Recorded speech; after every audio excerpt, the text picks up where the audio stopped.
समाजकारी में। ठीक है, ये जो सिलेबस आप देख रहे हैं ये समाजकारी का सिलेबस है, यूजीसी नेट समाजकारी का सिलेबस है और यूनिट नंबर 2 पर बात कर रहे हैं हम लोग, जहां हम सभी लोगों ने देखा सामाजिक संरचना और सामाजिक संस्था के अंतर्गत। कल की क्लासेस में हम लोगों ने देखा था विवाह के बारे में, और विवाह के संदर्भ में जितने अधिनियम हैं उन पर भी हम लोगों ने कल डिस्कस किया था। यानी कुल टोटल अभी तक यूनिट नंबर 2 में आप लोगों के लिए एपिसोड 3 कंप्लीट हो चुका है, और आज हम लोग बात करेंगे एपिसोड 4 पर, है ना। आज एपिसोड 4 है और तारीख है 26 फरवरी 2026। सर एपिसोड 5 है। एपिसोड 5 है, okay okay okay, episode 5, very good. Episode हम लोगों ने 4 कंप्लीट कर लिया है, ठीक है, और आज एपिसोड 5 है, ठीक, आपने सही बताया। तो आज जो है हमारा एपिसोड 5 है, 4 वीडियोस आप लोगों को मिल चुकी हैं। तो बहुत ही इम्पॉर्टेंट टॉपिक है, सामाजिक संस्था के अंतर्गत एक टॉपिक है जिसे हम लोग बोलते हैं परिवार, यानी फैमिली। बहुत इम्पॉर्टेंट टॉपिक है। अच्छा, ये चाहे मेडिकल सोशल वर्क का एग्ज़ाम हो, है ना, या यूजीसी नेट सोशल वर्क का एग्ज़ाम हो, तो उन परीक्षाओं में 1 या 2 प्रश्न बेसिकली इस टॉपिक से हम लोगों को देखने को मिलता है। तो टॉपिक बहुत इम्पॉर्टेंट है और मैं चाहूँगा कि आप लोग बहुत ही ध्यानपूर्वक इस टॉपिक को देखें, ठीक है, बहुत ही ध्यानपूर्वक देखिए। पहले मैं बात करता हूँ परिवार की उत्पत्ति को लेकर, ठीक है। यहाँ आप देख रहे हैं फैमिली, लैटिन शब्द के फैमिलस से बना हुआ है, ठीक है। और देखिए यहाँ अगर मैं आपसे बात करता हूँ फैमिलस से जो बना हुआ है, इसका अर्थ होता है बेसिकली, अगर हम बात करें तो नौकर, या आप इसे कह सकते हो गृहदास भी, ठीक है, इसका अर्थ फैमिलस शब्द का, ठीक है। और ये बेसिकली या फैमिलस शब्द जो दिया गया है वो एल्पर ने अपनी एक पुस्तक लिखी थी, सोशियोलॉजी ऑफ फैमिली, ठीक है। मैं आपको बता दूं, फैमिलस से विकसित होकर ये शब्द बेसिकली रोमन भाषा के, ठीक है, रोमन भाषा के बेसिकली फैमिलिया में परिवर्तित हुआ, जहां अपना एक अर्थ बनाता है कि एक ही छत के नीचे रहने वाले सभी सदस्य, ठीक है। अच्छा, सभी सदस्य क्या, जैसे पति पत्नी और उसके बच्चे, और घरेलू सेवक के नाम से भी आप लोग इसे बोल सकते हैं। जैसे कि आगे लिखा हुआ है कि फैमिली शब्द जो है रोमन भाषा के फैमिलिया से निकला हुआ है ना। और इसका अर्थ बेसिकली रिप्रेजेंट भी होता है कि एक ही छत के नीचे रहने वाले सभी सदस्य। तो फैमिली शब्द एक ऐसी समिति संस्था है जहां पर पति पत्नी एक निवास में बच्चों सहित या बच्चों रहित रहते हैं, ठीक है। और एक विद्वान समाजशास्त्री एल्पर, जो एल्पर विद्वान है, इन्होंने अपनी एक पुस्तक लिखी है सोशियोलॉजी ऑफ फैमिली, और उसी पुस्तक में इस शब्द का विकास और अर्थ को प्रतिपादित इन्होंने किया है। तो नाम याद रखिएगा एल्पर का, ठीक है। और दूसरा बात आप यहाँ ध्यान रखेंगे फैमिलस शब्द का, ठीक है, ये 2 परीक्षा में देखने को मिल सकता है। आगे हम बात करते हैं, देखिए मर्डोक ने अपनी एक पुस्तक लिखा सोशल स्ट्रक्चर करके सन 1949 में, और इन्होंने 250 समाजों का अध्ययन करने पर पाया कि कोई भी ऐसा समाज नहीं जिसमें परिवार रूपी संस्था अनुपस्थित रही हो। इसलिए इसकी महत्व पर या उसके महत्व के इम्पोर्टेंस पर उन्होंने चर्चा करते हुए कहा है। अच्छा, इन्होंने जो चर्चा किया है, मैकाइबर एंड पेज महोदय ने अपने इम्पोर्टेंस को बताते कहा कि विश्व का कोई भी समाज ऐसा नहीं है जिसमें परिवार संस्था का अभाव हो।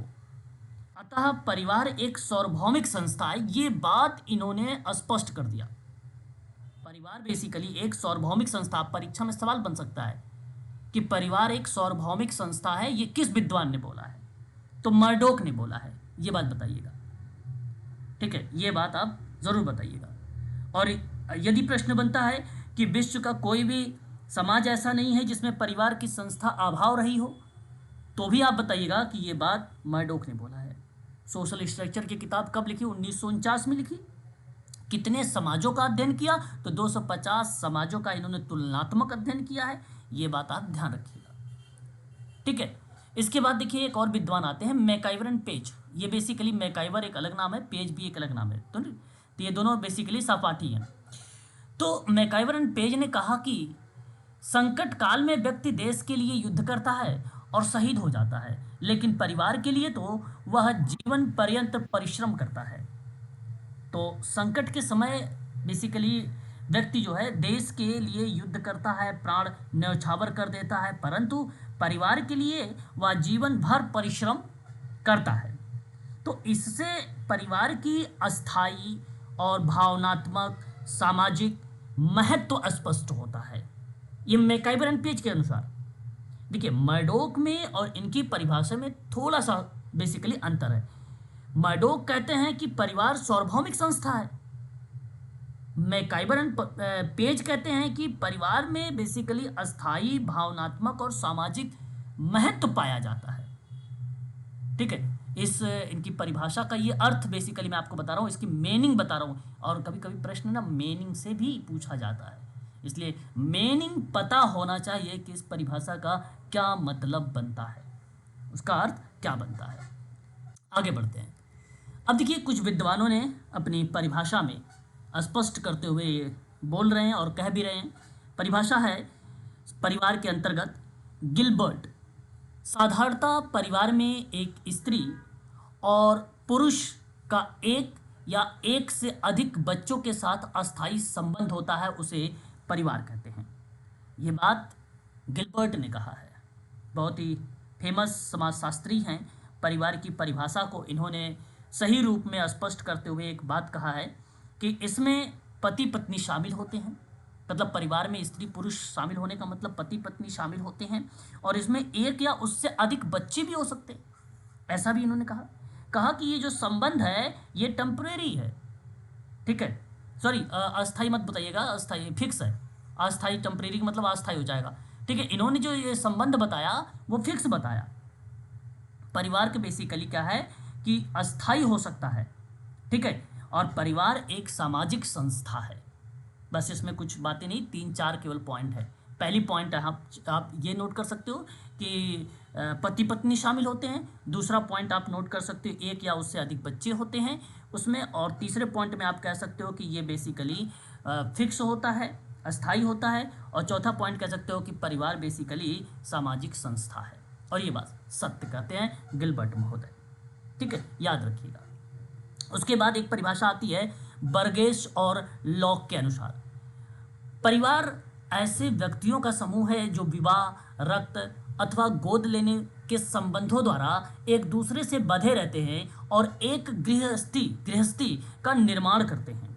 ये बहुत ही इंपॉर्टेंट पार्ट है, इसको भी थोड़ा सा ध्यान से सुनिएगा।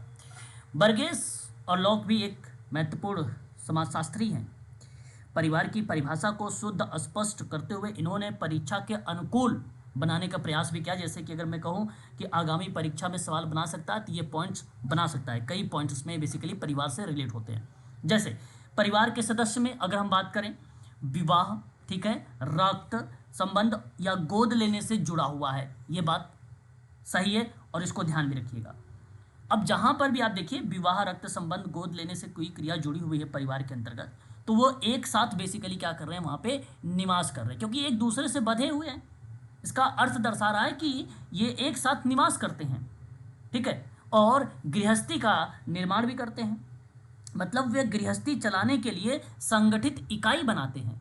गृहस्थी चलाने के लिए संगठित इकाई बनाते हैं। और यह परिवार की बेसिकली सामाजिक शब्द यहाँ पर रिप्रेजेंट होगा, जैविक शब्द रिप्रेजेंट होगा और भावनात्मक संरचना को दर्शाएगा। ठीक है, तो 3 बातें, एक तो आपको ध्यान रखना है सामाजिक, दूसरा जैविक, तीसरा भावनात्मक संरचना बेसिकली इनकी परिभाषा में दर्शाया जाता है। नाम है बर्गेस और लॉक। ठीक है, आगे हम बात करते हैं एक और जोड़ा, जहां आप देख रहे हैं आगबर्न एवं निमकाफ का नाम। परिवार बच्चों सहित अथवा बच्चों रहित पति पत्नी का लगभग एक अस्थाई समिति या संघ है। देखिए यहाँ पर भी सार्वभौमिकता के रूप में जब रिप्रेजेंट होता है तो मर्डोक का नाम आता है, परंतु यदि आगबर्न और निमकाफ के बारे में हम लोग चर्चा यहाँ पे कर रहे हैं तो इन्होंने कहा कि परिवार बच्चों सहित और बच्चों रहित पति पत्नी का एक लगभग अस्थाई, ठीक है, अस्थाई समिति या संघ का पैटर्न है। तो परिवार में पति पत्नी मुख्य इकाई हो जाएंगे, इनकी परिभाषा के अनुसार चला जाए तो। परिवार बच्चों के साथ भी हो सकता है और बच्चों के बिना भी हो सकता है, क्योंकि इन्होंने शब्द रिलेट किया है, रहित शब्द। तो बच्चों के साथ भी हो सकता है, बच्चों के बिना भी हो सकता है परिवार एक, ठीक है। और इन्होंने एक बात और बताया, कहा कि यह अपेक्षाकृत अस्थाई संघ माना जाएगा, क्योंकि अस्थाई समिति या संघ शब्द इन्होंने रिप्रेजेंट किया है, और ये बेसिकली केवल एक ही शब्द को रिप्रेजेंट करते हैं। ये दोनों लोग कहते हैं कि जो परिवार है वो सामाजिक संगठन का मूल तत्व है। क्या है? मूल तत्व है। ठीक है, ये बात ध्यान रखना। उसके बाद एक परिभाषा आती है इलियट एवं मेरिल। परिवार पति पत्नी एवं बच्चों से निर्मित एक जैविक सामाजिक इकाई है। बहुत ही सरल परिभाषा है इलियट एंड मेरिल की, कि पति पत्नी और बच्चों से निर्मित बेसिकली एक जैविक इकाई है। कहने का अर्थ है कि परिवार एक जैविक इकाई है। और क्यों है? क्योंकि इसके सदस्य ना रक्त संबंध और जन्म से जुड़े हुए, इसलिए जैविक है। जैविक का मतलब ही दर्शाता है ये कि इसके सदस्य रक्त संबंध और जन्म से जुड़े हुए हैं, इसलिए जैविक है, बायोलॉजिकल है। और परिवार एक सामाजिक इकाई भी है। दोनों बातें कहते हैं। देखो, ये सामाजिक इकाई है। क्यों सामाजिक इकाई है? सामाजिक इकाई इसलिए बताया इन्होंने कि समाज के द्वारा जो मान्य नियम है, जो भूमिका है, जो संबंध है, उनसे संचालित होता है, इसलिए ये सामाजिक इकाई है। जैविक इकाई ध्यान रखिएगा, जहां सदस्य रक्त संबंध और जन्म से जुड़ा हुआ है वो जैविक होगा। जहां सामाजिक दर्शा रहा है वो समाज के नियम, भूमिका, संबंध को दर्शा रहा है। तो इसमें पति पत्नी और उनके बच्चे आधारभूत तत्व माने जाएंगे। पति पत्नी और बच्चे बेसिकली क्या माने जाएंगे? आधारभूत तत्व माने जाएंगे। और ये बात बताने वाला कोई विद्वान है तो उसका नाम है इलियट एवं मेरिल। तो ये है परिभाषा बेसिकली परिवार के अंतर्गत। आगे और भी विद्वान के द्वारा दी गई परिभाषाएं, जैसे टालकाट पार्सन्स कहते हैं कि परिवार वे कारखाने हैं जहां मानव व्यक्तियों का उत्पादन होता है। ठीक है, देखिए टालकाट पार्सन्स बेसिकली बहुत ही फेमस पर्सन है, जहां मैंने आप लोगों से भी सामाजिक संरचना के प्रारूपों में इनके बारे में जिक्र किया था। ठीक है, इन्होंने कहा कि भाई परिवार वे फैक्ट्रीज हैं, कारखाने मतलब फैक्ट्रीज हैं, जहां मानव व्यक्तियों का उत्पादन करता है या उत्पादन होता है। तो परिवार सबसे महत्वपूर्ण कार्य कर रहा है। तो परिवार समाज के लिए नए सदस्यों का उत्पादन करता है। जैसे कारखाने वस्तुओं का उत्पादन करते हैं वैसे परिवार भी करता है। इनका कहना है टालकाट पार्सन्स का कि यही प्रक्रिया है कि समाज निरंतरता सुनिश्चित होती रहती है। परिवार ना केवल बच्चे पैदा करते हैं बल्कि उन्हें सामाजिक बनाते भी हैं, सोशलाइज भी करते हैं, ताकि वे समाज के लिए उपयोगी सदस्य बन सके। इनकी परिभाषा बेसिकली बहुत ही फेमस रही है परिवार के संदर्भ में। अगर देखा जाए तो आप इसको भी ध्यान रखिएगा, परिवार वे कारखाने हैं जहां मानव व्यक्तियों का उत्पादन होता है। मर्डोक, देखो मैंने अभी ऊपर बताया था आपको, परिवार यहाँ पे ऑलरेडी यहाँ देखो लिखा हुआ है कि परिवार एक सार्वभौमिक संस्था है, और आशा करता हूँ आप सबको पता है ये सार्वभौमिक संस्था है। मैंने अभी अभी ऊपर आप लोगों को बताया है ना मर्डोक के बारे में, किसी 1949 में 250 समाजों का अध्ययन किया और कहा कि विश्व का कोई भी ऐसा समाज नहीं जिसमें परिवार संस्था का अभाव है। और अपने अनुसार इन्होंने एक परिभाषा देते हुए कहा कि परिवार एक सार्वभौमिक संस्था है, और ये बात सत्य है। ठीक है, यहाँ एक परिभाषा आती है बोगार्ट्स की परिभाषा। पारिवारिक समूह प्रथम मानवीय पाठशाला है। अब देखो आसान परिभाषा रहेंगी और ये मेडिकल सोशल वर्क के लिए बहुत इंपॉर्टेंट पार्ट रहेगा। ठीक है, अगर मैं आपसे बात करता हूँ इमोरी क्या नाम है बोगार्ट्स के बारे में, तो ध्यान रखिएगा आप लोग कि बोगार्ट्स ने कहा कि परिवार वो स्थान है जहां मनुष्य सबसे पहले सीखता है। परिवार वो स्थान है जहां मनुष्य बेसिकली सबसे पहले सीखता है। तो इसलिए इन्होंने कहा कि ये पहली सामाजिक संस्था है जो बच्चे को जैसे बोलना, व्यवहार करना, नियम कानून, संस्कृति, मूल्य, अनुशासन इत्यादि चीज़ें सिखाती है। तो इसलिए तो परिवार को प्रथम विद्यालय यानी फर्स्ट स्कूल भी कहा जाता है परिवार को, है ना। समाज की सबसे छोटी इकाई बेसिकली परिवार ही है। ठीक है, तो परिवार को प्रथम विद्यालय भी कहा गया है, और परिवार ही व्यक्ति की व्यक्तित्व निर्माण की नींव भी रखता है। ठीक है, परिवार। और परिवार में शिक्षक कौन भूमिका निभाता है? तो माता पिता का रोल होता है। शिक्षक की भूमिका में। ठीक है, तो परिवार ही व्यक्ति के व्यक्तित्व का निर्माण की नींव रखता है, इसलिए इसको प्रथम मानवीय पाठशाला कही गई है। ये भी परिभाषा इंपॉर्टेंट है। ठीक है, आगे बात करते हैं। मैकाइवर पेज ने दूसरी परिभाषा दिया कि समाज में परिवार ही अत्यधिक महत्वपूर्ण समूह है। देखिए, यहाँ इन्होंने ग्रुप को रिप्रेजेंट किया है।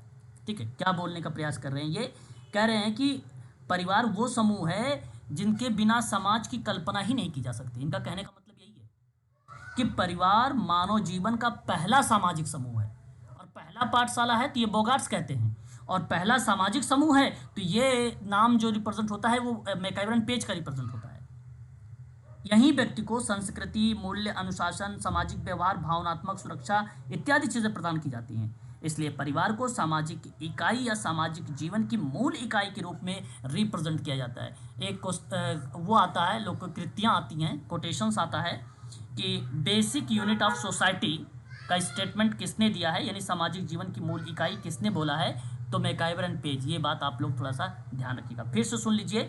सामाजिक जीवन की मूल इकाई, परिवार को सामाजिक जीवन की मूल इकाई किस विद्वान ने कहा है, किस व्यक्ति ने कहा है, तो मैकाइवर एंड पेज का नाम। ठीक है, इंग्लिश में बेसिक यूनिट ऑफ सोसाइटी, ये बात ध्यान रखेंगे। मैलिनोवस्की उतना इंपॉर्टेंट नहीं है। विवाह को संविदा के रूप में परिभाषित किया है, जिसमें बच्चों की उत्पत्ति, लालन पालन। ठीक है, अरस्तु का भी इतना इंपॉर्टेंट नहीं है, समाज के परिवारों का संकलन। ठीक है, and C.H. कूले, very very most important person, समाजशास्त्री हैं, बहुत ही फेमस विद्वान हैं। C.H. कूले ने कहा कि परिवार को मानव स्वभाव की पोशिका तथा प्राथमिक पाठशाला कहा है। देखिए, हालांकि अगर मैं इनके अनुसार बात करता हूँ, C.H. कूले के अनुसार, तो इनकी परिभाषा थोड़ी सी इंपॉर्टेंट बन जाती है, क्योंकि इन्होंने दो बातें बताई हैं। ठीक है, कहा कि परिवार की अगर हम बात करें मानव स्वभाव के आधार पे, तो इन्होंने पोशिका का नाम लिया है, और दूसरे पार्ट में इन्होंने बात किया प्राथमिक पाठशाला का नाम। ठीक है, हालांकि मानव के अगर हम बारे में चर्चा करते हैं, तो यहाँ पहला सामाजिक अनुभव की बात होगी, पहला अनुशासन की बात होगी, पहली शिक्षा की बात होगी, पहली सांस्कृतिक सीख की बात होगी। इसीलिए इसे मानव की प्राथमिक पाठशाला, first school of human life के नाम से इसको बेसिकली रिप्रेजेंट किया गया है। ठीक है, तो ये बात आप थोड़ा सा ध्यान भी रखेंगे। बात करते हैं लूसी मेयर के बारे में। परिवार का कानूनी आधार विवाह है। ठीक है, इनकी परिभाषा बेसिकली विवाह की प्रक्रिया में इंपॉर्टेंट बनेगी, बट परिवार में नहीं। अगस्ट काम्टे ने कहा कि व्यक्ति नहीं वरण, वरण का मतलब होता है बल्कि परंतु। ठीक है, परिवार को भी समाज की एक आधारभूत इकाई कहा गया है। परिवार को ही समाज की एक आधारभूत इकाई के रूप में अगस्ट काम्टे महोदय कहते हैं। ठीक है, कोई खास इंपॉर्टेंट यहाँ पे परिवार में इनकी परिभाषा नहीं बनेगी। अब बात कर लेते हैं हम लोग थोड़ा सा परिवार की विशेषता पर, जहाँ एक विशेषता आ रही है बच्चों का लालन पालन। बहुत ही फेमस पार्ट है ये। देख सकते हैं बच्चों का लालन पालन का अर्थ क्या होता है। यहाँ पर आपको अच्छे से मालूम है, मुझे बताने की ज़रूरत भी नहीं है कि परिवार बच्चों के जन्म, देखभाल, पालन पोषण, समाजीकरण, प्राथमिक और जो है प्राकृतिक संस्था के रूप में रिप्रेजेंट होती है। शिशु को सबसे पहले सुरक्षा, फिर स्नेह, फिर संरक्षण परिवार से ही मिलता है। भोजन, पोषण, स्वास्थ्य, सुरक्षा परिवार से ही प्रदान होती है। माता पिता का स्नेह हो गया, समर्थन हो गया, आत्मविश्वास हो गया, भावनात्मक स्थिरता हो गई। ठीक है, ये सभी चीज़ें बेसिकली कहाँ से मिलती है, परिवार से ही मिलता है। ठीक है, तो इसलिए ये एक विशेषता बन जाती है कि बच्चों का लालन पालन होता है। उसके बाद अगर हम लोग बात करते हैं तो हमारे सामने आता है आर्थिक व्यवस्था और दीर्घकालिक समूह और एक निवास स्थान। बहुत आसान है, आप इजीली इसको बेसिकली आइडेंटिफाई भी कर लेंगे। आर्थिक व्यवस्था की बात करते हैं। देखो, परिवार बेसिकली अगर हम चर्चा करें यहाँ पे परिवार के संदर्भ में, तो आप इजीली बता सकते हो कि परिवार एक आर्थिक इकाई के रूप में भी रिप्रेजेंट होता है, और इसमें सभी सदस्य मिलकर जैसे कमाई, खर्च, बचत और आर्थिक प्रबंधन भी करते हैं। परिवार अपनी ज़रूरतों को पूरा करने के लिए संसाधन का उपयोग भी करता है। ठीक है, तो परिवार मिलकर पैसा कमाता है और खर्चों को संभालता भी, इसलिए इसको आर्थिक व्यवस्था का नाम भी दिया गया है।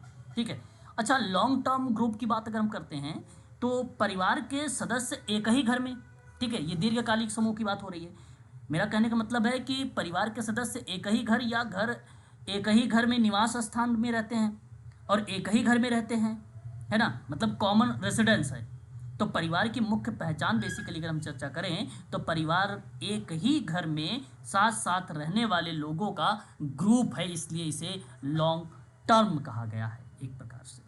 ठीक है, तो याद रखिएगा एक निवास स्थान के बारे में अगर हम चर्चा करते हैं तो निवास स्थान तो बेसिकली रिप्रेजेंट होता है। आप आसानी से रिप्रेजेंट कर सकते हो कि एक ही परिवार एक ही घर में रह रहा है, निवास स्थान को लेकर रिप्रेजेंट कर रहा है एक ही स्थान पे, ठीक है, तो प्लेस को रिप्रेजेंट कर सकते हैं। आगे हम बात करते हैं, यहाँ देख सकते हैं रक्त संबंधों का बंधन है, सार्वकालिक एवं सार्वभौमिक संस्था है, ये आपको पता भी है। भावनात्मक लगाव, अपनत्व की भावना, सदस्यों का उत्तरदायित्व और अनिवार्य सदस्यता, ठीक है। अब एक एक करके थोड़ा सा जिक्र कर लेते हैं। रक्त संबंधों का बंधन क्यों है ना, ये चीजें आप देख सकते हैं। रक्त संबंधों का बंधन परिवार के अंतर्गत ये एक प्रकार की विशेषता आती है परिवार पे। मेरा कहने का मतलब यहाँ पर यह है कि परिवार उन व्यक्तियों का समूह है जिनके बीच रक्त संबंध होता है, यानी माता पिता, भाई बहन, दादा दादी, नाना नानी इत्यादि आप सभी आपस में रक्त द्वारा जुड़े होते हैं, इसलिए इसे बायोलॉजिकल भी आप नाम दे सकते हो, ये बायोलॉजिकल के रूप में जुड़े होते हैं। दूसरी बात करते हैं अगर हम लोग, तो सार्वकालिक एवं सार्वभौमिक संस्था भी है परिवार, और ये बात सत्य है। ये नाम मर्डोक का आता है, यहाँ पर ध्यान रखिएगा मर्डोक का नाम। हालांकि परिवार दुनिया में हर समाज में पाया जाता है, कोई भी ऐसा समाज नहीं मिला जहाँ परिवार ना हो। आदिम समाज हो, चाहे ग्रामीण समाज हो, शहरी समाज हो, औद्योगिक समाज हो, हर समाज में तो परिवार हर देश, हर संस्कृति और हर समय में महसूद होता है, ठीक है, वो शब्द रिप्रेजेंट होता है। और परिवार हमेशा से था और आगे भी रहेगा। परिवार प्राचीन काल से लेकर आज के आधुनिक युग तक मौजूद है, तो ये समय बेसिकली साथ बदलता रहा लेकिन कभी समाप्त नहीं हुआ है, इसलिए ये सार्वभौमिकता के रूप में भी रिप्रेजेंट होता है। परिवार में अगर हम बात करते हैं तो एक और विशेषता बनती है, भावनात्मक लगाव भी होता है परिवार में। कहने का अर्थ क्या है, भावनात्मक मतलब इमोशनल अटैचमेंट। परिवार के सदस्य के बीच में ना गहरा स्नेह, विश्वास और आत्मीयता होता है, और यही भावनात्मक लगाव परिवार को मजबूत करता है, स्थिर करता है और उसको विशेष बनाता है ना, इसलिए इसे भावनात्मक का नाम दिया गया है, ठीक है। अपनत्व की भावना भी पाई जाती है परिवार में, आसानी से चीज़ें समझ सकते हैं अपनत्व की भावनाओं को। अपनत्व की भावना मतलब अपनापन। एक प्रकार से परिवार में प्रत्येक सदस्य के मन में ये भावना होती है कि यह मेरा है और मैं इसका हूँ। यही मतलब अपनापन परिवार को एकजुट करता है। परिवार में ना लोग एक दूसरे को अपनेपन से स्वीकार करते हैं, चाहे खुशियाँ हो या मुश्किल हो, या परिवार हमेशा साथ वहाँ पर खड़ा रहता है।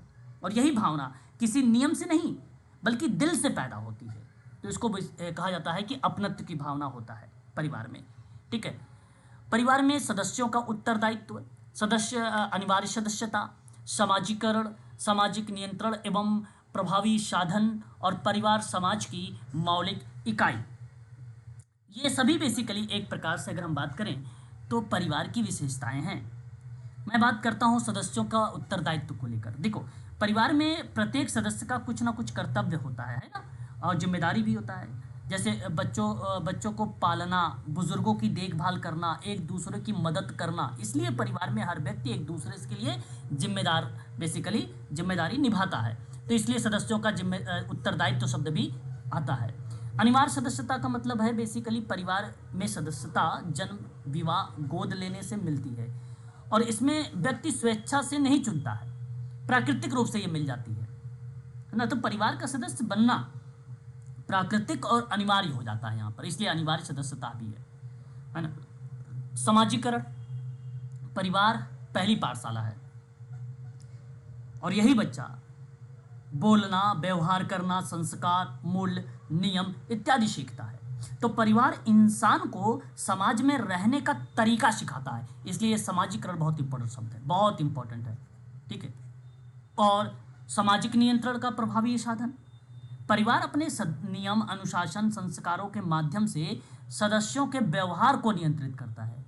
परिवार सही गलत बताकर व्यक्ति को अनुशासित करता है, ठीक है। और अगर हम बात करें तो परिवार समाज की मौलिक इकाई है ना। मौलिक इकाई का मतलब क्या होता है, परिवार समाज की सबसे छोटी और मूल इकाई है। समाज परिवार से मिलकर बनता है, परिवार नहीं तो समाज नहीं, तो परिवार समाज की नींव है, इसलिए आप कह सकते हो कि समाज की मौलिक इकाई है, बेसिक यूनिट ऑफ सोसाइटी। ये बात ध्यान रखिएगा, ठीक है। और ये बेसिक यूनिट ऑफ सोसाइटी मैंने अभी ऊपर आपको बताया भी है, मैकाइवरन पेज के अनुसार, है ना। तो ऐसे शब्दों को आपको ध्यान में रखना होगा, है ना। अच्छा, यहाँ पर एक शब्द और देख रहे हैं, सीमित आकार। अब देखिए, ये भी परिवार की विशेषता है। सीमित आकार में, सीमित शब्द बेसिकली परिवार की विशेषता में बहुत ही महत्वपूर्ण रोल अदा करता है। परिवार एक सीमित और छोटा समूह होता है जिसमें सदस्यों की संख्या अधिक नहीं होती है। परिवार में आमतौर पर कम सदस्य होते हैं और ये बड़ा समुदाय या बड़ी भीड़ नहीं, माता पिता, बच्चे, दादा दादी इत्यादि मिलकर परिवार बनाते हैं और यह छोटे आकार के कारण संगठित और स्थिर होता है, इसलिए इसे सीमित आकार का नाम भी दिया गया है, इसलिए इसे आप ध्यान रखेंगे। ठीक, आगे बढ़ते हैं, एक और पार्ट पर चर्चा करते हैं। वेरी वेरी मोस्ट इंपॉर्टेंट ये भी पार्ट रहेगा आपके सामने।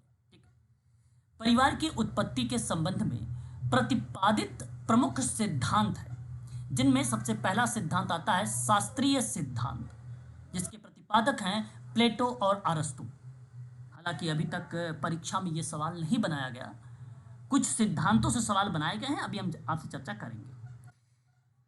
अब बात कर रहे हैं परिवार की उत्पत्ति के संदर्भ में, तो कुछ प्रमुख सिद्धांत बनाए, जिससे सबसे पहला सिद्धांत क्लासिकल थ्योरी ही है, शास्त्रीय सिद्धांत है, और इसके प्रतिपादक दो महान दार्शनिक रहे हैं, जिसमें एक नाम प्लेटो, दूसरा नाम अरस्तु आपके स्क्रीन पर दिखाई भी दे रहा है।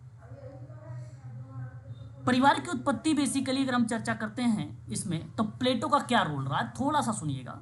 प्लेटो ने रिपब्लिक में परिवार की अवधारणा पर चर्चा किया है। रिपब्लिक एक किताब है, एक पुस्तक है, और रिपब्लिक पुस्तक बेसिकली सम्मिलित करने वाले में यूजीसी नेट सोशल वर्क में आ चुका है, वो आ चुका है, रिपब्लिक याद रखिएगा। और उनका विचार था कि समाज के संगठन में परिवार एक प्राकृतिक इकाई है, प्राकृतिक इकाई के रूप में रिप्रेजेंट करने वाला अगर कोई विद्वान है तो वो है प्लेटो। ठीक है, और परिवार की संरचना को नैतिक और सामाजिक और राजनैतिक व्यवस्था से इन्होंने जोड़ दिया। बात आती है अरस्तु की। परिवार को समाज की पहली मूल इकाई कहा। देखिए, जहां परिवार को लेकर इन्होंने अवधारणा पर चर्चा किया रिपब्लिक पुस्तक में, तो उन्होंने परिवार को एक प्राकृतिक इकाई बताया। प्राकृतिक इकाई बताने वाला प्लेटो है, और पहली और मूल इकाई बताने वाला कौन विद्वान है, वो अरस्तु है।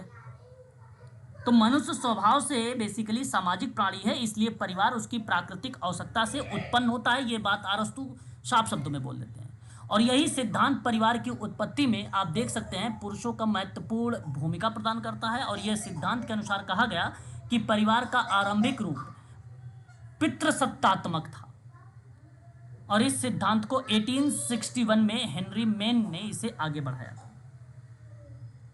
तो सबसे पहला सिद्धांत शास्त्रीय है, किसने दिया, प्लेटो और अरस्तु ने। ठीक है, प्लेटो ने और अरस्तु ने।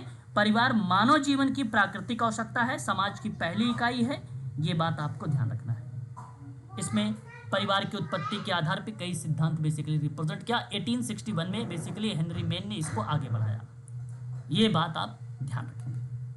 अब बात करते हैं दूसरे सिद्धांत पर। ठीक है, शास्त्रीय सिद्धांत में नाम आप याद रखिएगा।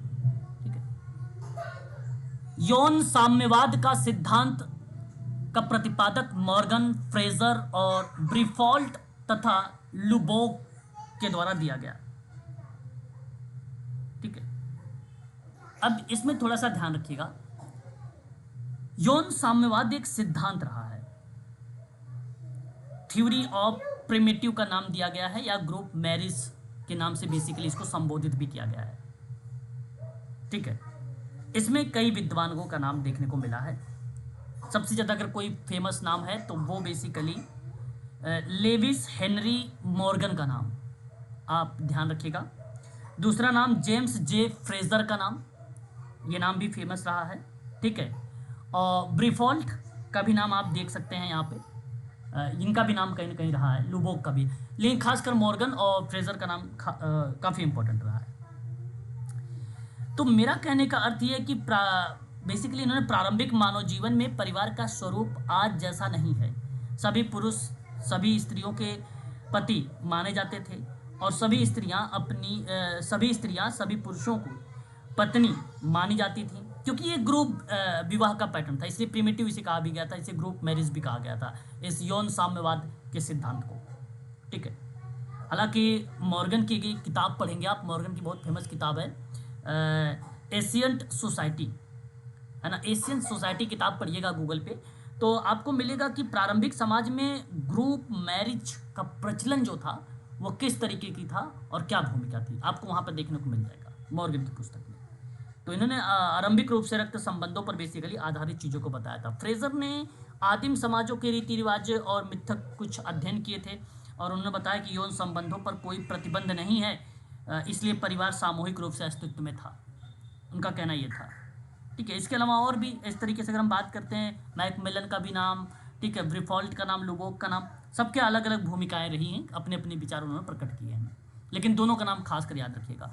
और इन लोगों की मान्यता थी कि प्रारंभ में किसी भी प्रकार की परिवार रूपी संस्था नहीं पाई जाती थी, यौन संबंधों पर किसी भी प्रकार का नियंत्रण नहीं था, कोई भी पुरुष किसी भी स्त्री के साथ यौन संबंध स्थापित कर सकता था। ये यौन साम्यवाद के सिद्धांत में बताया गया है मॉर्गन और फ्रेजर के अनुसार। इसी अवस्था में इन्होंने यौन साम्यवाद और कामाचार की अवस्था भी इसको दिया था नाम, इसे कामाचार और यौन साम्यवाद का नाम भी इन्होंने रिप्रेजेंट किया था। उसके बाद एक विवाहीय सिद्धांत, इसके प्रतिपादक बेसिकली वेस्टरमार्क ने अपनी एक पुस्तक में इन्होंने चर्चा किया था। देखिए, वेस्टरमार्क का कहना था कि परिवार में एक विवाही परिवार की प्रथा आदि परंपरा रही है, अन्य विवाह जैसे बहुपत्नी परिवार रोगों की भांति बेसिकली बाद में आया था, रोगों की भांति में। एडवर्ड वेस्टरमार्क ने ये बात कहा कि परिवार की उत्पत्ति का सबसे प्राचीन और प्राकृतिक स्वरूप था मोनोगेमी। मोनोगेमी का मतलब होता है एक विवाह, ठीक है, जहाँ एक पुरुष और एक स्त्री मिलकर एक अस्थाई दंपत्ति यानी कपल संबंध बेसिकली बनाते हैं। ये अपना इन्होंने परिभाषा में डिफाइन किया और जो है मोनोगेमी थ्योरीज को रिप्रेजेंट किया, है ना, एडवर्ड वेस्टरमार्क। तो इन्होंने कहा कि प्राकृतिक आकर्षण होता है, स्त्री पुरुष के बीच में प्राकृतिक आकर्षण और प्रेम के कारण वे एक दूसरे से बंधे रहते हैं, इनका कहना था वेस्टरमार्क का। इन्होंने कहा कि एक विवाह इसलिए बना क्योंकि दोनों को मिलकर बच्चों की रक्षा करनी थी, पालन पोषण करना था और देखभाल करना था, इसलिए एकल जो है बेसिकली एकल विवाह का सिद्धांत बना या एकल विवाह का प्रचलन हुआ। वेस्टरमार्क कहते हैं कि प्रारंभ में भी पुरुष स्त्री के बीच में अस्थाई जोड़ा या जोड़ी, ठीक है, बॉन्डिंग, जिसको पेयर बॉन्डिंग कहते हैं, उसका निर्माण होता है और ये प्राकृतिक था कि मनुष्य एक समय में एक साथी के साथ दीर्घकालिक संबंध बनाता था और ये बात एकल विवाह सिद्धांत में बताया गया। तो ये प्रिंसिपल्स हैं, आप ऐसा कहिए, सिद्धांत के रूप में। यहाँ पे वेस्टर्न के अनुसार कही गई कि बात भी कही गई है, कई प्रकार की छोटी चिड़िया, ठीक है, और छोटी पूंछ वाले बंदर, गोरिल्ला इत्यादि में एक विवाह की प्रथा भी पाई जाती थी। तो मनुष्य हमेशा विचारशील प्राणी रहा है, इसलिए उसमें शुरू से ही अपने एक विवाही सिद्धांत को मान्यता प्रदान की है मनुष्य। तो ये इन्होंने बेसिकली यहाँ पर डिफाइन भी किया है। उसके बाद एक और सिद्धांत आता है मात्र सत्तात्मक सिद्धांत, इसके प्रतिपादक ब्रीफॉल्ट और इनकी पुस्तक है द मदरसा, ठीक है। अब देखिए, इस सिद्धांत में मात्र सत्तात्मक सिद्धांत में कहा गया कि अच्छा, इसके सिद्धांत, इस सिद्धांत की बेसिकली कुछ समर्थक हैं, यहाँ पे लिखा गया है टायलर और बकोफन, नोट कर लीजिएगा, इसके बेसिकली समर्थक हैं मात्र सत्तात्मक में टायलर और बकोफन। अच्छा, ये सिद्धांत परिवार की प्रारंभिक जो अवस्था थी मात्र सत्तात्मक यानी मदर सेंट्रल, ठीक है, वहीं पे थी। वंश माँ से चलता था इसलिए मात्र सत्तात्मक था। परिवार में माँ का अधिकार सर्वोपरि था इसलिए मात्र सत्तात्मक था। सत्ता का मतलब शक्ति होता है, पावर होता है, और बच्चों की पहचान भी माँ से ही होती थी, ठीक है, माँ से ही होती थी। तो इसलिए आपने यहाँ पे अगर हम बात करें आपसे, तो मात्रात्मक सिद्धांत के प्रतिपादक के रूप में ब्रीफॉल्ट का नाम, ये सारी बातें जो मैंने भी आपको बताया कि माँ का सत्ता था, माँ का वंश के रूप में था, ये बातें बेसिकली द मदरसा एक बुक है, उसमें ये किताब में बेसिकली रिप्रेजेंट किया गया है, ठीक है। और इसके जो बेसिकली सहायक के रूप में टायलर और बकोफन का नाम याद रखना। जोहान जैकब बकोफन का नाम परीक्षा में देखने को मिल सकता है, ब्रीफॉल्ट का नाम तो नहीं मिल सकता है मुझे लगता है, परंतु बकोफन का नाम मिल सकता है, जोहान जैकब बकोफन, ठीक है, ये नाम थोड़ा सा ध्यान रखिएगा। और इनकी किताब थी मदर राइट करके, क्या नाम था किताब का, मदर राइट। और मदर राइट आई थी किताब 1861 में, ठीक है। तो ये आप चाहो तो नोट कर सकते हैं इस सिद्धांत में, ठीक है। टाइलर का मत देखिए, पहले बेसिकली परिवार में इन्होंने मात्र सत्तात्मक थे, फिर मात्र सत्तात्मक एवं पितृ सत्तात्मक का मिश्रण हुआ, फिर बाद में पितृ सत्तात्मक अवस्था को अस्तित्व में इन्होंने लाया था। इसलिए मैं इनका नाम उतना फेमस के रूप में नहीं रिप्रेजेंट किया हूँ, इसलिए यहाँ पे यह चीज़ ध्यान रखिएगा। बकोफन का नाम इंपॉर्टेंट है क्योंकि ये बाद में टाइलर क्या चले गए, पितृ सत्तात्मक की तरफ चले गए थे, ठीक है। उसके बाद प्रगतिवादी सिद्धांत के प्रतिपादक ऑगबर्न और वार्ड थे, जिन्होंने परिवार का विकास का एक सरल रेखा के रूप में रिप्रेजेंट किया, और प्रगति के बाद अपनी मूलावस्था में वो बेसिकली वापस नहीं लौटता है। देखिए, प्रगतिवादी सिद्धांत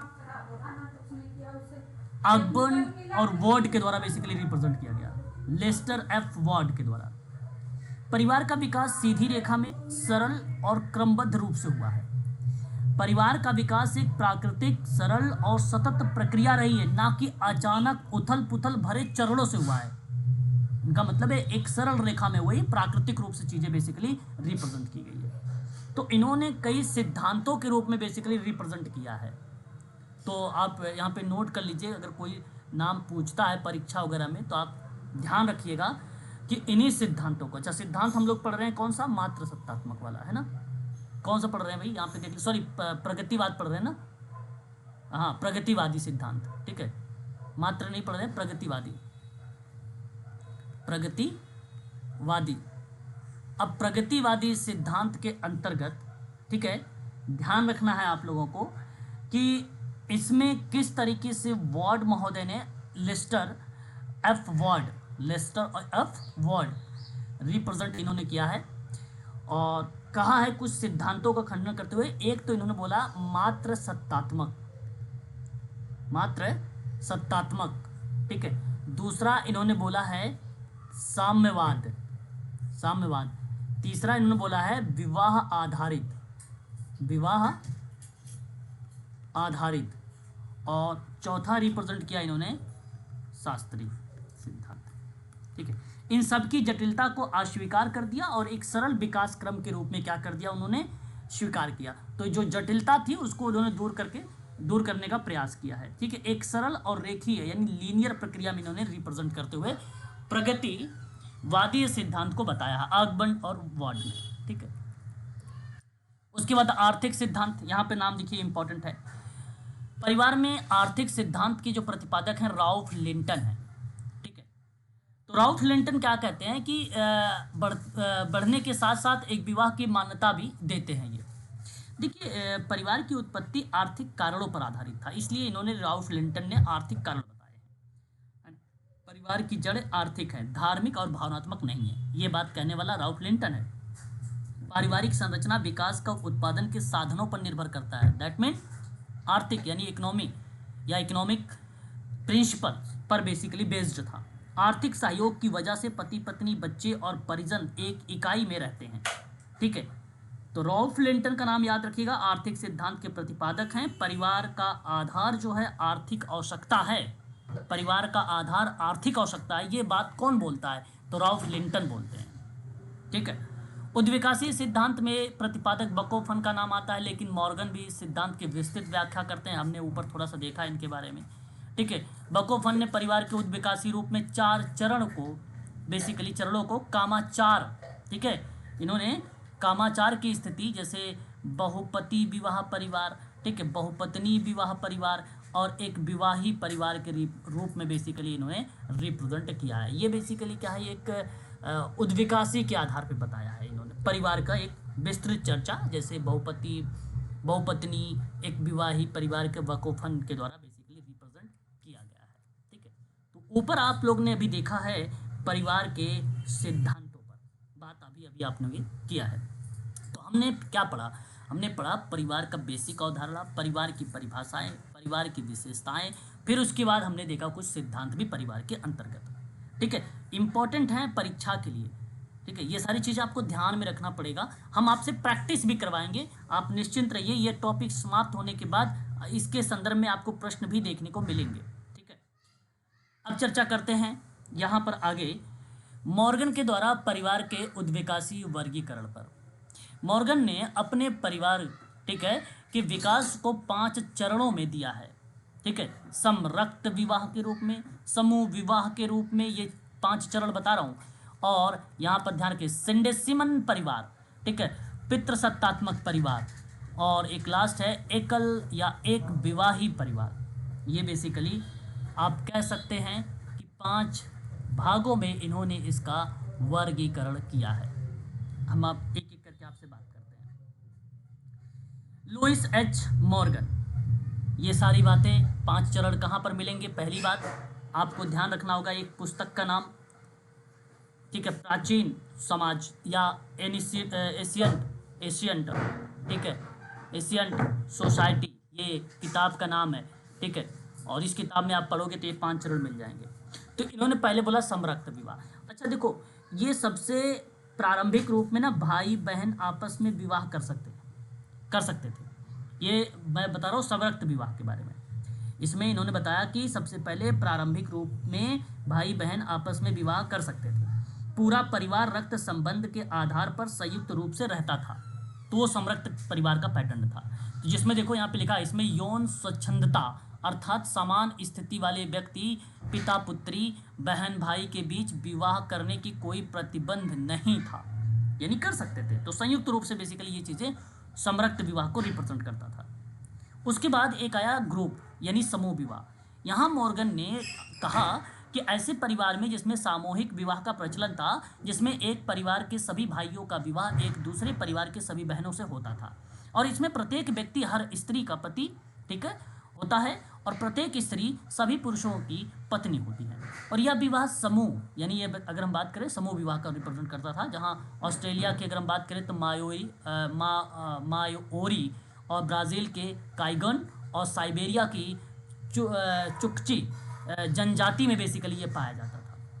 हालांकि ये जो समूह विवाह का बात है, इसमें ना एक समूह की महिलाएं दूसरे समूह के पुरुषों की पत्नी मानी जाती थी। एक समूह की महिला दूसरे समूह के पुरुषों की पत्नी मानी जाती थी।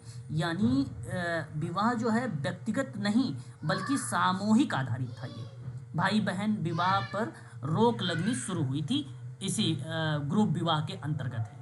भाई बहन है ना, इस पर जो बेसिकली रोक लगा था इस पर, ठीक है, ये चीज़ ध्यान रखिएगा। अच्छा, इसके अंतर्गत एक शब्द और आता है सिंडेसिमन। नाम सुना है आप लोगों ने? प्लीज़ बताइएगा अगर सुना है तो। सिंडेसिमन परिवार, कोई भी बच्चा बताओ। आवाज मेरी स्पष्ट है? एक बार क्लियर करिएगा प्लीज। जी सर। सुन पा रहे हो? ओके, चलो मैं बताता हूँ। सिंडेसिमन की बात करता हूँ। देखो सिंडेसिमन क्या था? ये वो अवस्था थी जहां विवाह पूरी तरह से अस्थाई नहीं था, लेकिन एक पुरुष और एक स्त्री अस्थाई रूप से एक दूसरे से जुड़ कर रहते थे, है ना।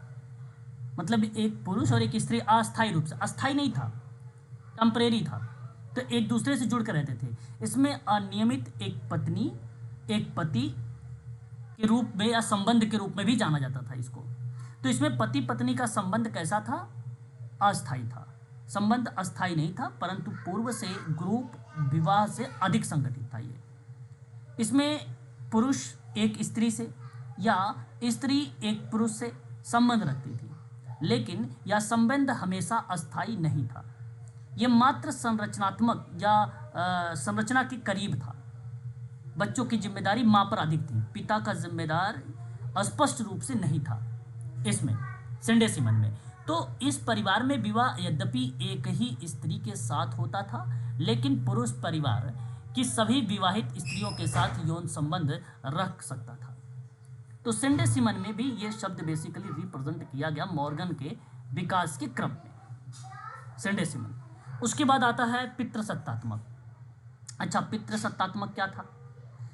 पितृसत्तात्मक का मतलब था कि वंश संपत्ति उत्तराधिकार पिता के आधार पर चलने लगे, ठीक है। पुरुष परिवार का मुखिया माना जाता था। एक विवाह एक गृहस्थी पिता का अधिकार बेसिकली बढ़ा था, ठीक है। तो ये चीज़ आप ध्यान रखिएगा कि इस अवस्था में परिवार पर पुरुष का आधिपत्य था और एक से अधिक पत्नियां रख सकता था। स्त्रियों की तुलना में इसका अधिकार अधिक था, ठीक है। उसके बाद एक विवाह परिवार आया। परिवार के विकास का अंतिम और आधुनिक अवस्था यही थी, एक विवाहित परिवार। इसमें ना एक पुरुष एक ही स्त्री या यौन संबंध रखता था। वर्तमान में उद्विकासी सिद्धांत का बहुत ही विरोध किया गया, ठीक है, इसमें। और इसमें ये भी स्पष्ट करते हुए बताया गया है, कहा गया है कि कहा गया कि विरोध करने वालों में वेस्टर मार्क और रिवोर्स और N.W. टॉमस, कॉली और स्टार्क भी थे। वेबस्टर का आपने अभी भी ऊपर पढ़ा, सिद्धांत भी पढ़ा है और इनके बेसिकली अवधारणा भी पढ़ा है अभी आपने एक विवाहित परिवार में। तो इसके अलावा अन्य परिवार के रोग की भांति बेसिकली बाद में इसकी उत्पत्ति हो गई, बहुपत्नी, बहुपति विवाह, है ना, इत्यादि, ग्रुप विवाह, ये सब बाद में चीज़ें आई, ठीक है। तो ये चीज़ें आप ध्यान रखिएगा। तो इनका क्रम अगर परीक्षा में पूछता है आप लोगों से, ठीक है, तो क्रम जरूर ध्यान रखिएगा। मैं एक बार यहाँ पे क्रम नोट भी करूँगा ताकि आप आसानी से चीज़ों को समझ भी सकें, ठीक है। परीक्षा में क्रम लगाने के लिए सवाल यूजीसी नेट में खूब पूछा जाता है, तो हो सकता है ये सवाल बन जाए। तो पहला आप ध्यान रखेंगे समरक्त, ठीक है, और दूसरा आप याद रखेंगे इसमें सम ग्रुप विवाह, यानी अच्छा समूह को एक नाम और दिया गया था, जो है पूना लुआन, पूना लुआन, ठीक है। अगर मान लो ग्रुप विवाह मिलता तो ठीक है, अगर ये नहीं मिला तो पूना लुआन मिल जाएगा, इसको आप टिक कर दीजिएगा फिर, ठीक है, दूसरे नंबर पर। तीसरे नंबर पर आप ध्यान रखेंगे सिंडे सीमन का नाम, ठीक है, सिंडे से आधा शाह रहेगा, आधा शिमियन, शिमियन का नाम सिंडे शिमियन, या आप इसे बोल सकते हो मात्र सत्तात्मक विवाह भी बोल सकते हो, ठीक है, मात्र सत्तात्मक विवाह का नाम भी रिप्रेजेंट कर सकते हो, या परिवार के रूप में भी रिप्रेजेंट कर सकते हो। तीसरा ये था। चौथे पर अगर हम लोग बात करते हैं तो पितृसत्तात्मक या पितृवंशी, ठीक है, पितृवंशी भी कह सकते हो, पितृसत्तात्मक भी बोल सकते हो।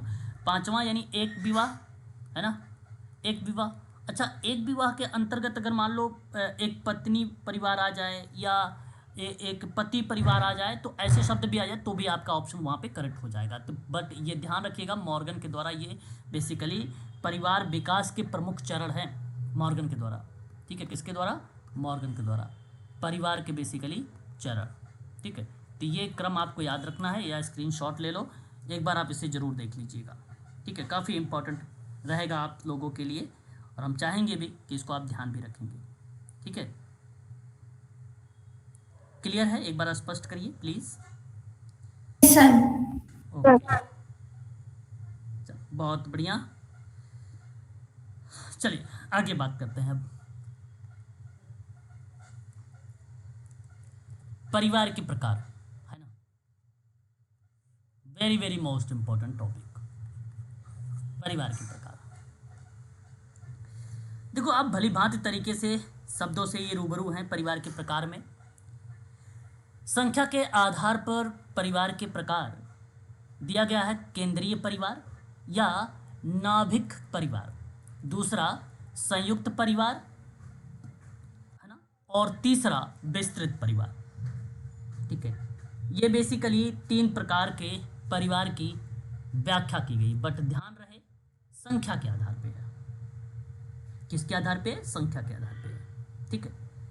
पहले मैं आपसे बात करता हूँ छोटा सा, आप आसानी से समझ जाएंगे, नाभिक परिवार और केंद्रीय परिवार, ठीक है। इसमें ना ध्यान रखिएगा आप लोग, पति पत्नी और अविवाहित बच्चे। देखो ऐसे परिवार का रूप औद्योगिक समाज में प्रमुख विशेषता है। परिवार का छोटा रूप होता है, एक पुरुष, स्त्री और उसके आश्रित बच्चे से मिलकर बना होता है। इस प्रकार के परिवार में रिश्तेदार शामिल नहीं होते, इसमें केवल अविवाहित बच्चे ही शामिल होते हैं। तो मैंने शुरुआत में क्या बोला, मैंने कहा पति पत्नी और अविवाहित बच्चे जो विवाह के बाद स्वयं की नाभिकीय परिवार बना लेते हैं। वर्तमान में औद्योगिकीकरण और नगरीकरण में बढ़ने के साथ साथ इस प्रकार के परिवारों की संख्या बेसिकली बढ़ रही है आज के समय में। तो सदस्यों की संख्या कम होती है, आर्थिक सामाजिक रूप से स्वतंत्र इकाई के रूप में होते हैं, और आधुनिक समाजों में सबसे सामान्य परिवार का रूप भी माना जाता है केंद्रीय या नाभिक परिवार को, ठीक है।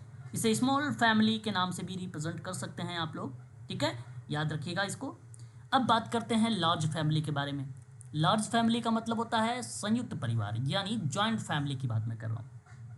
देखो इसमें क्या होता है कि 2 या 2 से अधिक दंपत्य, ठीक है, मेरा कहने का मतलब है कि 2 या 2 से अधिक दंपत्ति मतलब पति पत्नियों की इकाई के साथ रहती हैं, मतलब दादा दादी, चाचा चाची, भाई भौजाई बच्चे सब एक घर में ही रहते हैं, उसे बेसिकली संयुक्त परिवार का नाम दिया जाता है।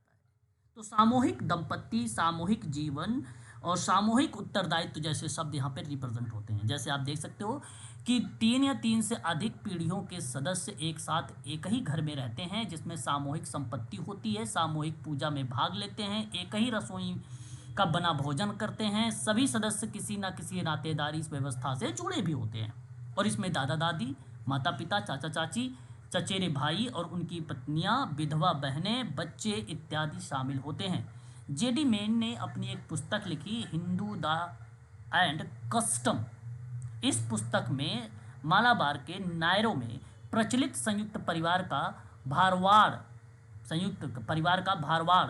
को सब इसका सर्वोत्तम उदाहरण बेसिकली बताया गया है। तो एक प्रकार का या आप कह सकते हो कि ऐसी जनजातियों में या ऐसी जगहों पर ये संयुक्त परिवार अधिक देखने को मिला है।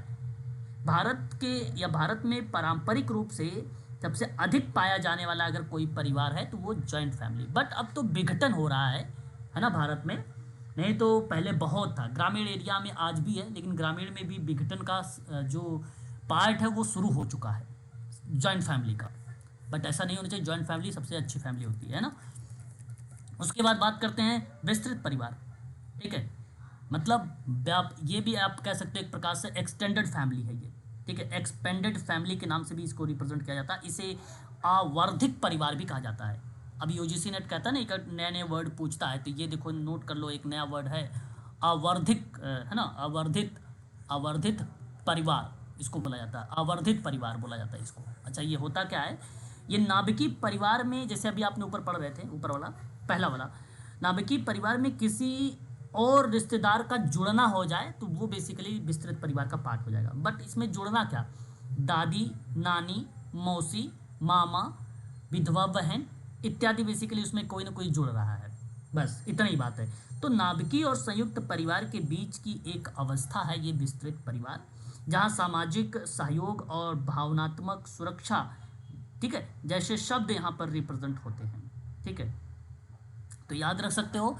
और यहाँ पे देखोगे ऐसे परिवार में सभी रक्त संबंधी एवं कुछ अन्य संबंधों भी शामिल होते हैं, और ऐसे परिवारों के संबंधों और रिश्तेदारों का सही ज्ञान नहीं हो पाता है, और ऐसे परिवार में सदस्यों की संख्या अधिक पाई जाती है। ठीक है, तो ये चीज़ आप ध्यान में रख सकते हैं, है ना। उसके बाद आगे देखते हैं। अब यहाँ पर हम देखेंगे निवास के आधार पर परिवार के प्रकार। ठीक है, पितृ स्थानीय परिवार, मातृ स्थानीय परिवार, ठीक है, नौ स्थानीय परिवार, मातृ पितृ स्थानीय परिवार, मामा स्थानीय परिवार और द्विस्थानीय परिवार। हालांकि ये बेसिकली निवास स्थान के आधार पर बेसिकली रिप्रेजेंट किया गया है परिवार के प्रकार 5। आप देख सकते हो। मैं अगर आपसे बात कर रहा था पितृ स्थानीय परिवार के बारे में, विवाह के बाद पत्नी पति के घर रहती है, तो बताओ क्या बोलोगे, पितृ स्थानीय परिवार बोलोगे? बोलते रहो थोड़ा सा, आप लोग भी बताओ, यही कहोगे ना, पितृ स्थानीय परिवार। भारत में सबसे सामान्य निवास प्रथा अगर रही है तो यही रही है। तो विवाह के बाद पत्नी अपने पति या पति के माता पिता के साथ, है ना, रहने लगती है, और ऐसे निर्मित परिवार को पितृ इसको बोलते पितृ स्थानीय परिवार के नाम से भी जाना जाता है ना। तो भारत में सबसे ज़्यादा ये फेमस है। ठीक है, पितृसत्तात्मक समाज में प्रचलित है ये। अच्छा, बात करते हैं मातृस्थानीय परिवार में। देखो, विवाह के बाद पति पत्नी के घर चले जाता है। अच्छा, इसको ना अलग से आम बोलचाल की भाषा में कुछ अलग, हमारे यहाँ तो यूपी में नेवासा बोलते हैं, है ना। आप लोगों के यहाँ क्या बोला जाता है नहीं बता सकते? मतलब पति, जी सर, निवासा ही बोलते हैं। हाँ, पति क्या करता है, पत्नी के घर रहने लगता है, तो वो मातृ स्थानीय परिवार का पार्ट हो जाता है। तो जब विवाह के उपरांत पति और पत्नी, है ना, पति जो है पत्नी के माता पिता के निवास स्थान पे रहने लगता है, तो उसे मातृ स्थानीय परिवार का बेसिकली नाम दिया जाता है कि उसके माता के घर पे रह रहा है। ठीक है। अच्छा, ये खासकर खासी मेघालय में, केरल नायर जनजाति में, ठीक है, जैसे समुदाय में अधिक पाया जाता है। मातृसत्तात्मक समाज में ये व्यवस्था बहुत मिलती है ना, मातृसत्तात्मक में। अच्छा, एक होता है नौ स्थानीय परिवार। नौ स्थानीय परिवार क्या होता है ये आपको पता होना चाहिए। नौ स्थानीय परिवार, नियोलोकल फैमिली नाम, जैसे विवाह के बाद पति पत्नी एक नए अलग घर में रहने लगे, उसको बोला जाता है।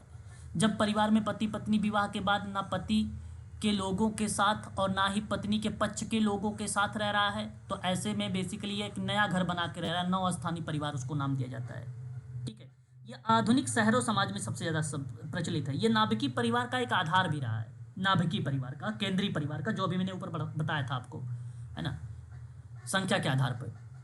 उसके बाद अगर हम बात करते हैं तो मातृ और मातृ पितृसत्तात्मक या स्थानीय परिवार, बायोलॉजिकल फैमिली इसको नाम इंग्लिश में बोला जाता है। देखो इसमें क्या होता है कि जब नवविवाहित दंपत्ति पति या पत्नी में से किसी एक ही साथ रहने को बाध्य नहीं होते हैं, बल्कि किसी के भी साथ रहने में सहमत होते हैं, तो ऐसा परिवार मातृ पितृ स्थानीय परिवार कहलाता है। देखो विवाह के बाद ना दंपत्ति यानी जो जोड़ा है, कभी पति के घर तो कभी पत्नी के घर, क्योंकि यहाँ पे मातृ और पितृ दोनों लिखा हुआ है, तो कभी पति के घर कभी पत्नी के घर, निवास स्थान पर वो स्वतंत्र रूप से रह सकता है, दोनों घरों में जाके रह सकता है ना, दोनों घर। ठीक है, तो इसको बोला जाता है मातृ पितृ स्थानीय परिवार। इसको बायोलॉजिकल फैमिली के नाम से रिप्रेजेंट किया जाता है। इसको एक आता है मामा स्थानीय परिवार। ठीक है, मामा स्थानीय परिवार, इसे अवेंचुकल फैमिली के नाम से रिप्रेजेंट किया जाता है, या नियोलोकल फैमिली के नाम से भी इसको जाना जाता है। हालांकि ये होता क्या है मैं बताता हूँ आपको।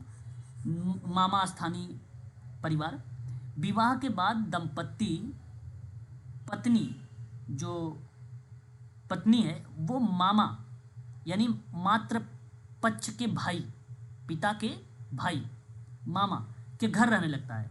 तो मातृ वंशीय समाज में ये बेसिकली बहुत प्रचलित है।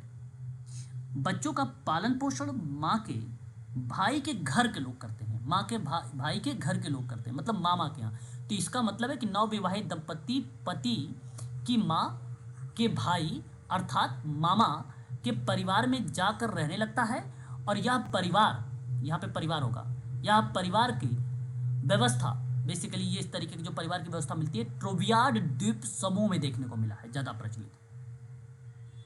ठीक है, ये इस परिवार की। और द्विस्थानीय परिवार, यहाँ पे देखिए परिवार जहाँ विवाह के बाद पति पत्नी अपने अपने जन्म के परिवारों में रहते हैं। इसमें पति रात्रि में अपनी पत्नी के घर जाता है, पति रात्रि में अपने पत्नी के घर जाता है, और दिन में वह अपने जन्म के परिवार में रहता है। तो ये द्विस्थानीय परिवार का शब्द रहेगा। ठीक है, तो याद रखिएगा ये भी शब्द, ये निवास स्थान के आधार पे 5 प्रकार के परिवार हम लोगों ने यहाँ पे देखा है। ठीक है, अच्छा अधिकार के आधार पे बात करते हैं। देखो अधिकार का आधार पे क्या होता है, परिवार में माता पिता के अधिकार के अनुसार परिवार बेसिकली 2 भागों में बांटा गया। एक हो गया पितृसत्तात्मक, एक हो गया मातृ। तो पितृ वाले में क्या, ऐसे परिवार में जहाँ सत्ता और अधिकार पिता और पुरुषों के हाथों में रहती है, तो वो परिवार बेसिकली चला जाएगा पितृसत्तात्मक में। माता वाले में क्या होगा कि परिवार की सत्ता और अधिकार किसमें, माता यानी स्त्री के हाथों में है। इसका मतलब है कि ये मातृ सत्तात्मक परिवार का शब्द होगा। उत्तराधिकार के आधार पे देखिए, उत्तराधिकार के आधार पे बात करते हैं। परिवार में संतान को दिए जाने वाले जो अधिकार होते हैं उनके द्वारा निर्मित किए गए हैं, वो भी 2 भागों में बांटे गए हैं। एक होगा पितृमार्गी और एक होगा मातृमार्गी। पितृ का मतलब आप पिता समझ रहे होंगे। ठीक है, और इस प्रकार के परिवार में उत्तराधिकार नियम जो होता है वो पितृपक्ष के आधार पे होता है।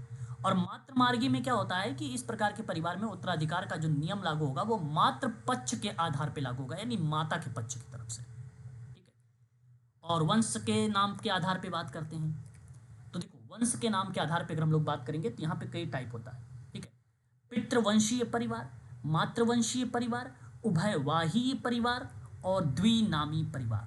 ठीक है, ये बेसिकली 4 प्रकार के हमें देखने को मिलेंगे। अच्छा, कौन कौन से 4 प्रकार मिलेंगे हम आपको यहाँ पे चर्चा भी कर देते हैं। ठीक है, पहले तो मैं आपको बताना चाहूँगा कि यदि पितृवंशीय परिवार की बात कर रहा हूँ तो ऐसे परिवार में वंश परंपरा पिता के नाम से चलती है। हिंदू में परिवार की जो परंपरा है वो पितृवंशीय परिवार को बेसिकली रिप्रेजेंट करती है। ठीक है, यह वंश जो है पिता की रेखा से चलता है। संपत्ति नाम उत्तराधिकार पिता की ओर से मिलता है। भारत में सबसे सामान्य हिंदू समाज में, है ना, पिता परिवार का मुखिया होता है, इसलिए यह पितृवंशीय परिवार का शब्द बन जाएगा। मातृवंशी परिवार में क्या होता है कि यह वंश माता की रेखा से चलता है। कहने का मतलब है कि बच्चे माँ की वंशावली को आगे बढ़ाते हैं। संपत्ति मातृ पक्ष में जाती है। ये खास कर अगर हम चर्चा करें तो खासी, गारो और नायर समुदाय में पाया जाता है। ठीक है, तो ऐसे वंश परंपरा माँ के नाम से चलती है और माँ से पुत्रियों के वंश नाम से भी प्राप्त होता है। ठीक है, परिवार की यहाँ पर मुखिया कौन होगा? माँ या माँ का भाई होगा। माँ का भाई मतलब मामा होगा। ठीक है, यहाँ पे उभयवाही परिवार, देखो यहाँ वंश दोनों पक्ष की बात होगी, माता और पिता दोनों से चलेगा उभयवाही में। तो वंश परंपरा वंशानुगत संबंध ना होकर यहाँ निकट संबंधों पर समान रूप पर बेसिकली आधारित हो जाएगा। संपत्ति उत्तराधिकार दोनों में बेसिकली मिल सकता है। तो उभयवाही जैसे कॉमन शब्द होता है ना, ठीक है, यहाँ कोई वंशानुगत संबंध पे नहीं होगा, कोई जो निकट संबंधी होगा वो उत्तराधिकार बन सकता है, जो उसके निकट का हो, रिश्तेदार, रिलेशंस में। द्विनामी परिवार में क्या होता है कि एक व्यक्ति एक साथ अपने दादा या नानी के संबंध में होता है। मतलब ये बहुत दुर्लभ प्रकार है कि व्यक्ति अपने अधिकार पिता की वंश रेखा और कुछ अधिकार माँ की वंश रेखा से प्राप्त होता है। धार्मिक, संपत्ति और सामाजिक कर्तव्य दोनों अलग अलग वंशों से बेसिकली प्रभावित होता है। ये अफ्रीकी जनजाति में पाया जाता है द्विनामी परिवार। ठीक है, अफ्रीकी जनजाति में। अब विवाह के आधार पर प्रकार देखेंगे हम लोग, और कल हमने परिवार पढ़ा भी था विवाह में। एकल विवाही परिवार, ऐसे परिवार जहाँ परिवार एक पुरुष और एक स्त्री शामिल होता है, बस सिंपल बात है, और उनके अविवाहित बच्चे हों तो एकल विवाही परिवार हो जाएगा। अच्छा, बहुल विवाह परिवार क्या होता है कि एक साथ एक से अधिक जीवन साथी शामिल हो।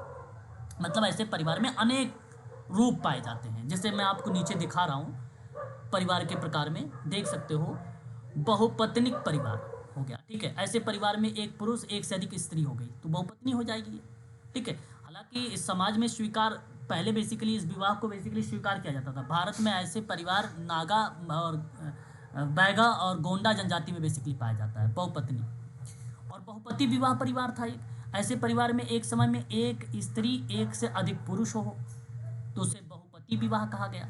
ठीक है, तो ये भी मात्र बहुपतिक परिवार और अभ्रातक बहुपतिक परिवार के रूप में भी देखने को मिला। और ऐसे परिवार जौनसार और बावर और खस, नीलगिरी, टोंडा, मालाबार में नायर जनजातियों में बेसिकली, तिब्बत में भी देखने को इस तरीके की जनजाति में मिला इस तरीके का परिवार।